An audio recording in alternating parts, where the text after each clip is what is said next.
There are many inputs and outcomes that come from the ocean cleanup policy we would like to instill in Tallahassee. I will first explain the inputs and then explain the outcomes that come from those inputs. We will first need to get permission to perform the cleaning operations at the different local beaches. In this case, we're talking about Shell Point.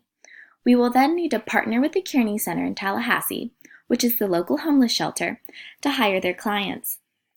After that, we will need to purchase the equipment necessary for the ocean cleanup operations, along with creating the social awareness surrounding our policy and its main purpose.